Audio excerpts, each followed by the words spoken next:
coach's thoughts, and then we'll open it up. Well, my thoughts are that, we just hung in there early. We weren't doing much offensively.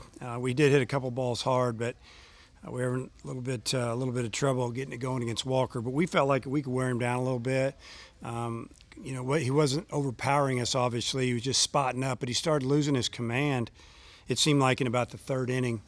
And, we started getting his pitch count going a little bit, and we felt like we were going to get to him.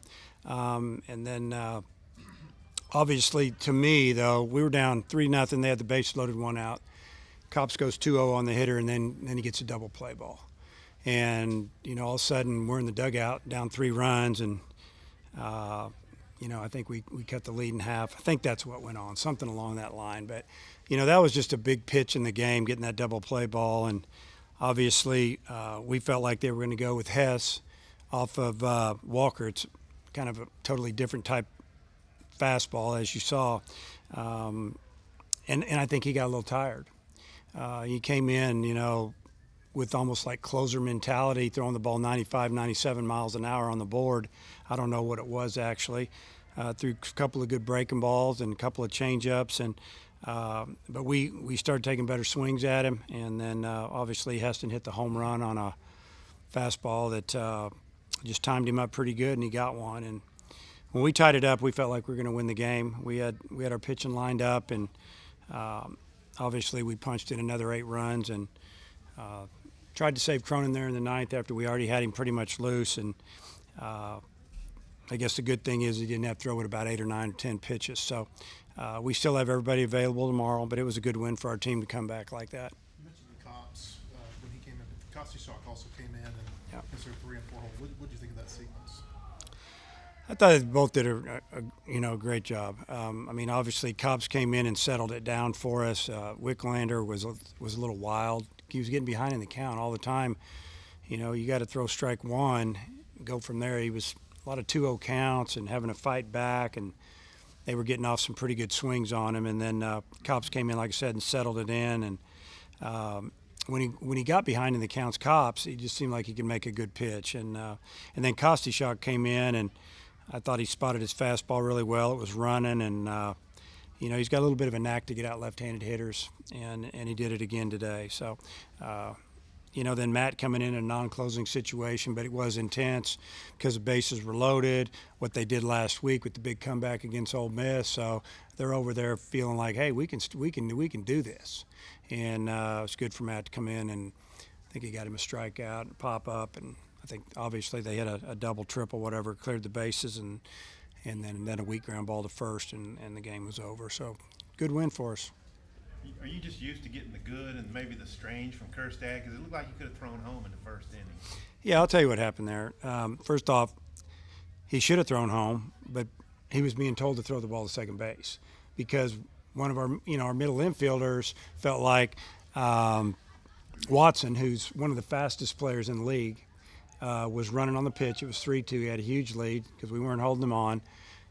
They didn't look again, and they felt like he was going to score, so they were telling him to throw the ball to second base. And when they came off the field, the first thing I have to do is say, did anybody tell him to throw home? And then a couple of them said, no, we thought he was going to score. We told him to throw to second. So there wasn't a whole lot I could say to that except that Heston had the ball when he hit third base, so there was a chance to throw him out the plate. But, yeah, we didn't get off to a good start. Fortunately, like I said, our guys, they just kind of hang in there and they don't panic, and they found a way to come back. You've been close in a lot of these series, but you finally get your first series win over LSU since 2011. Yeah, in 2011, that was the game the game McCann hit the grand slam with 2 outs in the bottom of the 9th when we were down, 3, something like that, and then we went on to sweep them. And sometimes a big hit like that can change the whole series, obviously. And it feels good to win the series. We're not satisfied. We're gonna do everything we can to win tomorrow. What was did the umpire motion Cops to come in before you were quite ready to do it, or what happened out there? Yeah, he motioned Costi Shock to come in, I think. Yeah, I think I figured they'd at least walk out to the mound and say, okay, which one you want, the righty or the lefty or whatever they say. But it was the second visit of the inning, and we knew that we were going to take him out. But he just said we're kind of told to just go get him. That's okay. He was ready. When Heston hit that home run, do you feel like that was maybe the turning point in the game? Yeah, we felt like we were going to win the game. I mean, we'd come all the way back. They had stranded some runners, and we felt like that. We felt like Hess was starting to lose a little bit of his fastball. And, he's got a great one. He's going from 95, 96, 97, and 93. That's a big difference. And because we've seen a lot of that this year. So, they still have some weapons down there. And, they still have Fontenot, but they didn't bring him in. And I guess they're saving him for tomorrow. You mentioned how different his fastball was from Walker's. I mean, do you feel like maybe that played into your hands a little bit?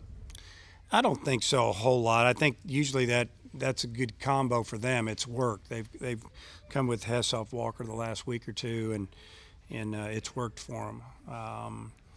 I just think that we had enough time left in the game to maybe get his pitch count up and maybe take a little bit off that velo. And he ended up throwing 49 pitches, and I didn't even realize he got 6 outs, 2 innings. Goodhart was 0 for 9 before you got there. Yeah, he's been frustrated. We kind of felt like he was going to come through, and I think it was kind of a slider, and it was kind of a up, and he hit it solid, but he hit it in the middle to the. He didn't get jammed, but he didn't hit it on the barrel either, and but he did get enough of it and got out front and hooked it. It was a really good read by Franklin on second. He read it off the bat as down, and he scored easy.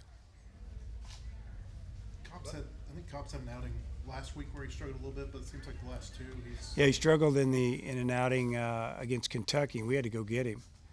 And then he came in then he had a day off. And the next time he came in, he pitched really well. So, that outing that he didn't do well, that's one of the first ones lately that hasn't gone real well. So we figured he'd throw well tonight, and he did. What's the pitch you plan for tomorrow? We'll start Connor Nolan. Anybody else? Okay. Thanks.